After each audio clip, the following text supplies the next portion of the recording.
नमस्कार दोस्तों। William Shakespeare पुनर्जागरण युग के सबसे महान अंग्रेजी कवि, एक्टर और प्ले राई थे। उन्हें व्यापक रूप से अंग्रेजी भाषा का सबसे बड़ा लेखक और दुनिया का सबसे बड़ा प्ले राई माना जाता है। उन्होंने अपने पूरे करियर में 37 प्लेस, 154 सोनेट्स और 2 लंबी नैरेटिव पोएम्स पर काम किया। उनके प्ले बहुत फेमस हैं और इस वर्ल्ड पर मौजूद लगभग हर लैंग्वेज में उनका ट्रांसलेशन किया गया है। शेक्सपियर को बार्ड ऑफ एवन कहा जाता है और उन्हें अक्सर इंग्लैंड के नेशनल पोएट के रूप में जाना जाता है। कई लोग उन्हें अब तक का सबसे ग्रेट प्ले राई मानते हैं। विलियम शेक्सपियर का जन्म 1564 में स्ट्रैटफोर्ड अपॉन एवन, इंग्लैंड में हुआ था। विलियम शेक्सपियर का कोई आधिकारिक बर्थ रिकॉर्ड मौजूद नहीं है। कई स्कॉलर्स का मानना है कि उनका जन्म 23 अप्रैल 1564 को हुआ था और इसी वजह से कई स्कॉलर्स इसे शेक्सपियर के जन्मदिन के रूप में मनाते हैं। उनके फादर जॉन शेक्सपियर एक एल्डरमैन और एक सफल ग्लोवर थे। उनकी मदर मैरी आर्डन एक रिच लैंडलॉर्ड फैमिली की बेटी थी। जॉन शेक्सपियर एक बहुत ही सफल व्यापारी थे। वह अपने फादर की तीसरी संतान थे। शेक्सपियर की 2 बड़ी सिस्टर्स जॉन और जूडिथ और 3 छोटे भाई गिलबर्ट, रिचर्ड और एडमंड थे। विलियम शेक्सपियर की एजुकेशन का कोई आधिकारिक रिकॉर्ड उपलब्ध नहीं है, लेकिन कई स्कॉलर्स का मानना है कि उन्होंने स्ट्रैटफोर्ड के किंग्स न्यू स्कूल में एजुकेशन प्राप्त की। किंग्स न्यू स्कूल उनके घर से 400 मीटर दूर था। 28 नवंबर 1582 को 18 साल की उम्र में शेक्सपियर ने 26 साल की एना हैथवे से शादी की थी। उनके 3 बच्चे थे। शादी के 6 महीने बाद एना ने एक बेटी सुजाना को जन्म दिया। 2 साल बाद एना हैथवे ने एक बेटे और एक बेटी को जन्म दिया था, जिसका नाम हेमनेट और जूडिथ रखा गया। हेमनेट की 11 वर्ष की आयु में अज्ञात कारणों से डेथ हो गई थी।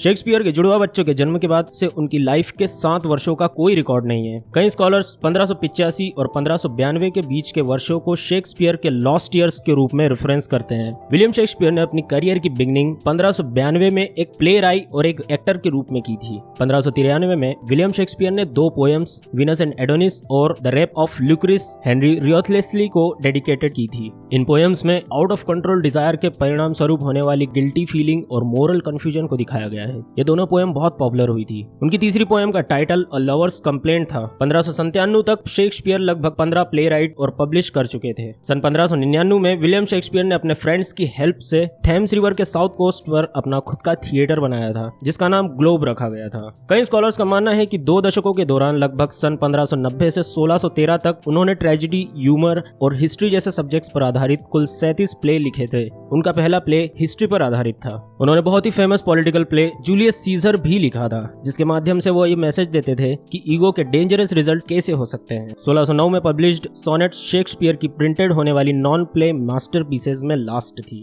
विलियम शेक्सपियर की डेथ 23 अप्रैल 1616 को 52 वर्ष की आयु में इंग्लैंड के स्ट्रैटफोर्ड अपॉन एवन में उनकी डेथ हो गई थी। उनकी डेथ का रीजन अज्ञात है, लेकिन कई स्कॉलर्स का मानना है कि उनकी डेथ के टाइम वो बहुत बीमार थे।